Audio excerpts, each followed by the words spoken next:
안녕하세요. 오늘 다룰 주제는요. 어쩌면 우리 모두가 겪고 있는 현대사회의 전염병, 바로 외로움입니다.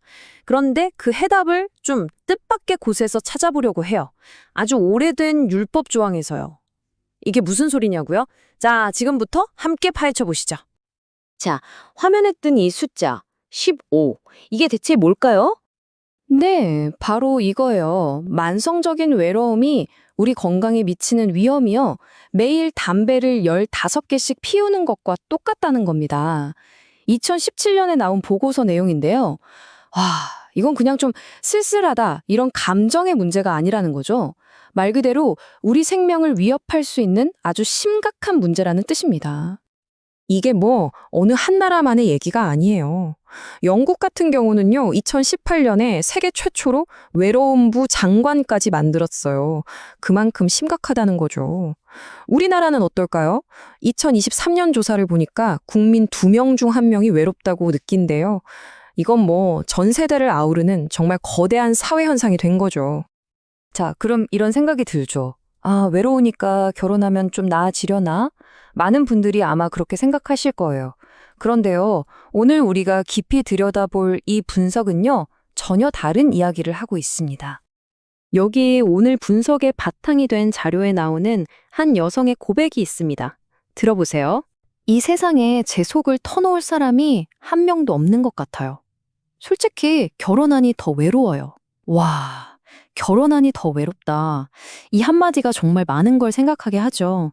결혼이 외로움의 정답이 아닐 수도 있다. 심지어는 문제를 더 심각하게 만들 수도 있다는 그런 불편한 진실을 보여주는 겁니다. 사실 이건 요즘만의 고민은 아니었던 것 같아요. 철학자 니체도 이런 말을 했거든요. 외로운 것보다 더 최악인 건 누군가와 함께 있는데도 외로운 것이다. 바로 이거죠. 함께 있는데 외로운 이 역설. 어쩌면 이게 문제의 진짜 핵심일지도 모르겠습니다. 자, 여기서 진짜 흥미로운 데이터가 하나 나와요. 2022년 연구인데요. 이혼 후에 왜 다시 재혼을 결심할까? 그 이유 1위가 뭔지 아세요? 바로 정서적 외로움 때문이었어요. 무려 절반이 넘는 51%가요. 이게 뭘 의미하겠어요? 근본적인 외로움은 해결되지 않은 채 그저 결혼이라는 똑같은 방법만 다시 시도하고 있다는 거죠. 그렇다면 이 반복되는 관계의 문제, 그 근본적인 원인은 뭘까요? 자, 여기서 이 분석이 아주 뜻밖의 곳으로 우리를 이끌고 갑니다. 바로 아주 오래된 규칙, 10계명 중에서도 제7계명으로 말이죠. 보통 이 계명하면 딱 떠오르는 게 있죠. 간음하지 말라. 그러니까 결혼한 사람이 배우자 아닌 다른 사람과 성적인 관계를 맺으면 안 된다. 딱 이 행위 자체를 금지하는 걸로 다들 이해하잖아요. 그런데 여기서 정말 거대한 관점의 전환이 일어납니다. 이 분석에서는요, 예수가 이 규칙을 완전히 재해석했다고 봐요. 문제의 본질은 눈에 보이는 행위가 아니라 그 행위를 일으키는 보이지 않는 마음에 있다는 거죠. 초점이 겉으로 드러난 행동에서 그 사람의 내면, 그 동기로 완전히 옮겨가는 겁니다. 자, 이 두 가지 해석의 차이를 한번 보세요. 왼쪽은 그냥 법조문 그대로 그 행동만 안 하면 돼 라는 식이죠. 하지만 오른쪽은 그 법이 진짜 말하고 싶었던 정신을 보는 거예요. 바로 마음의 의도, 상대방을 존중하는 그 마음 자체를 다루는 거죠. 이건 단순히 규칙을 지키냐 마냐의 문제가 아니라 관계의 본질이 뭐냐는 질문으로 이어집니다. 그리고 이런 마음의 문제가 뭘로 이어지느냐? 바로 여기서 소비적인 관계라는 아주 중요한 개념이 등장합니다. 뭐냐면요, 내 마음의 허전함을 채우기 위해서 다른 사람을 마치 필요할 때 쓰고 버리는 물건이나 상품처럼 대하기 시작한다는 거예요. 이게 바로 소비적인 관계의 핵심입니다. 자, 그럼 이 심각한 문제에 대한 해답은 뭘까요? 이 분석이 제시하는 건 또 다른 규칙이나 명령이 아니에요.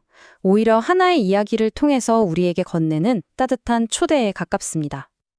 그 이야기의 주인공은 바로 한 사마리아 여인입니다. 이 여인의 삶을 좀 들여다보면요. 일단 사회적으로는 외톨이였고요. 남편이 5이나 있었는데 다 헤어졌고 지금 사는 남자도 정식 남편이 아니었어요. 어때요? 외로움, 그리고 깨져버린 관계. 이런 것들에 너무나 익숙한 사람이죠. 끊임없이 다른 사람을 통해 내면의 갈증을 채우려고 했다는 점에서 어쩌면 오늘날 우리의 모습과도 많이 닮아있지 않나요? 자, 이 우물가에서 만남이 이루어지는데요. 스토리는 이렇습니다. 먼저 여인이 그냥 평소처럼 물을 기르러 우물에 와요.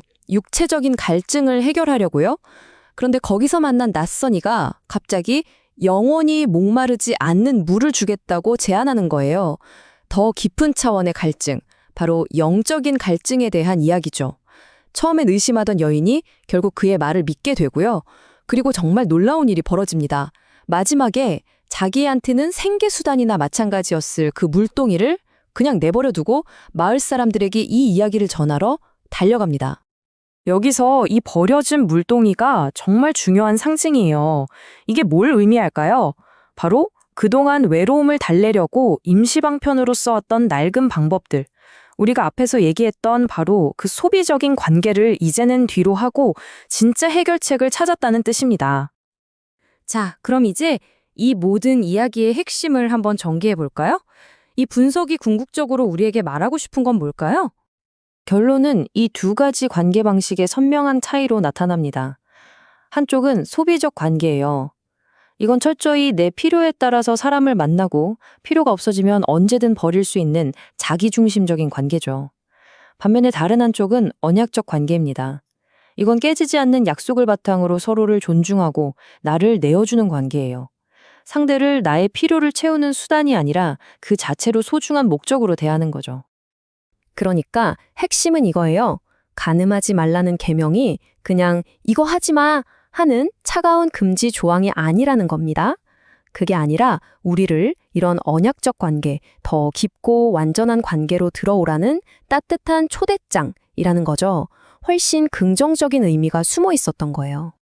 그리고 바로 이 언약적 관계야말로 우리가 맨 처음에 이야기했던 그 지독한 전염병, 외로움에 대한 진짜 해답이 될 수 있다고 이 분석은 이야기하고 있는 겁니다.